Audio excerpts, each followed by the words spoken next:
How's it going, everybody? We're back out here at the Tennessee Tech Disc Golf Course. We're just going to play a regular round today. I want to work on some new form things. Trying to basically make sure that I'm keeping that power pocket there as I play. Main goal for this is just keeping that elbow from collapsing on itself away from my body and torso. Yeah, hopefully it helps with some form stuff. So we've got about 30 minutes of daylight right now. So let's hope we can get this going. We're going to get started off here on hole 1. I'm going to go with my rock. Just going to throw a hyzer out to the right and just try to let it fade up there next to the basket.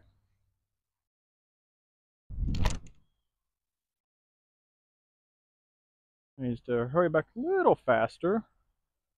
We landed pretty nicely here. See how our first putt of the day goes. Pulled that one a little to the left. Made the correction there though. Okay, first of all, how beautiful is that view? Hole 2, we're going to see how the trail does. The reason I wanted to come out here, like I said earlier, I noticed in some of the videos that I had put up already that one issue that I've run into is when I go to throw, I tend to close off this section of my arm here, which leads to me hitting either here, and just causes it to also not release how I want it to. I'm trying to keep this 90-degree kind of box. So basically when I'm reaching back, my shoulders turn, but this is still a 90-degree. That's the main thing I'm working on today, trying to build that power pocket, getting the power pocket to where it's not a conscious thought.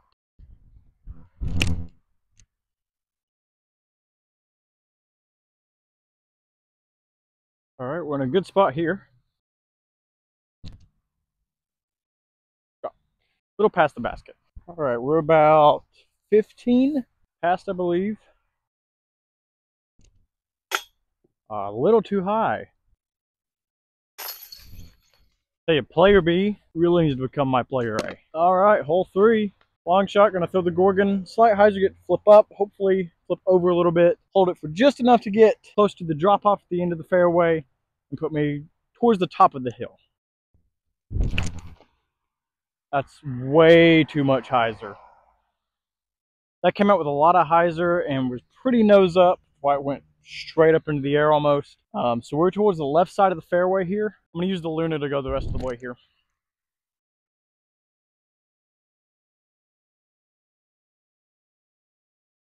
Okay, I think we're okay. All right, this Luna shot did a lot of help here. Another just little 15, 16 footer. Watch is what I'm going to get all day today. There we go. I'm completely fine with some 15 and 16 footers if I can make them like that. All right, hole 4 here. I'm going to throw something flippy and fast up the hill to the pin. My goal, just get to the top of the hill. That way I have a flat ground to work with for the upshot.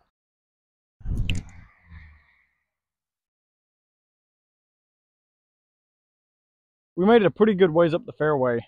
We're just going to see if we can put this up here next to the basket. That right there will work fine. That right there is awesome.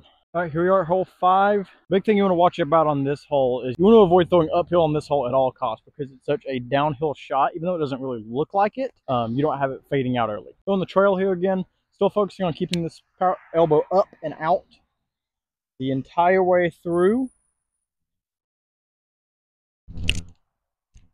That needs to not hit that telephone pole. It just clipped the wire, and it's in the middle of the road. So that was about as unlucky as we could get. I hit the one little tiny ground wire. We're going to throw the Gorgon here, kind of make up for that one. See, that one I threw up. That one has enough turn for it that it's going to get up there. So, trail's been rescued from the pavement there. We're going to try with the Pilot. Oh. All right. So, what you spit out. All right, we're on hole 6 now. The fun to film one. We're going to go forehand with a fireball. Chop on a little bit of anhyzer so it flexes out in time to get to the opening at the end. That needs to sit down. That might have just gone so far back into that brush. Now getting dark enough to where the stadium lights are on. Let's hope I can find this because it is awfully dark in here. I see it. Okay. One thing that I recommend everybody have in their bag is some sort of flashlight. When you're out here and you're playing a late night round and darkness comes up on you, it is so nice when you have to go back into this undergrowth. I don't want to bring no friends home. I'm sure they'd be just swell house guests. Oh, Joshua, I'm a professional. Get in there. Ah. Yeah. It's dark. Kind of the reason I want to throw this crave. It's Eclipse crave. Is it the right disc for this? Probably not, but you know what? It's fun. We're throwing a little bit of Annie. Oh, I just threw that like a beam. That's going so far. That's either insanely crushed or right next to the basket. Well, I was right. Like I said, we were either going to be super far or right next to the basket. We're back to even. For hole 8, I'm going to throw 2 different shots. I'm going to throw a backhand with the crave, which will most likely be the one I take. And then I'm going to throw my bonsai again on a forehand. I'm still trying to work on that forehand and just try to see if I can get a disc that I can rely on for this type of shot. That thing has gotten so flippy. Right, next we're going to go with the bonsai.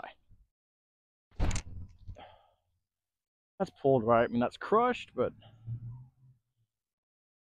that one got out there, but I pulled it off line and went left more. I do like the feel of that disc when I throw it. Hope you guys have been liking this new mic.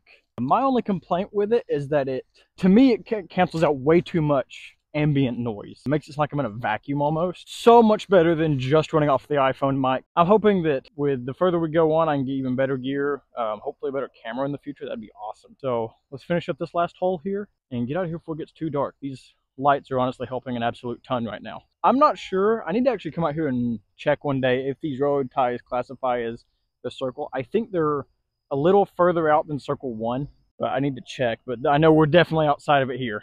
Got to straddle again. Ah, the problem there is when I released it, so nose down, and it never had a chance. I bet if as long as I focus on releasing this nose up, this crave will get further than that did. We hit the basket, so we didn't land super far out, so we can still collect the par, stay even going into the last hole. Let's see how we finish here.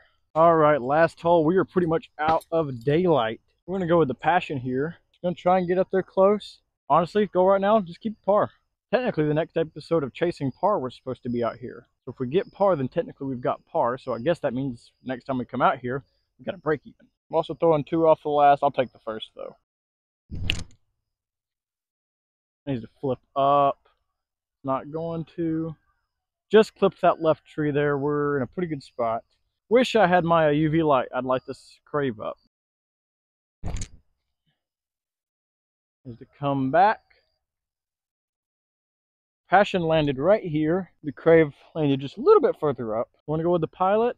Remember, nose up. Give her some juice. Right up there next to it. Okay, so. Okay, so we finished even. I came over here so that way there's better, lighting here, that, and I just think the boat is a funny thing to have in the background. I think some of the stuff I was working on today with the power pocket and elbow placement was helping out. It'll take some time and practice to get it put in. Sorry that the light pretty much went out on us in the last 3 holes there. I just wanted to get here and try to record something and try to play around. And I hope you guys have a great rest of your day. See you in the next one.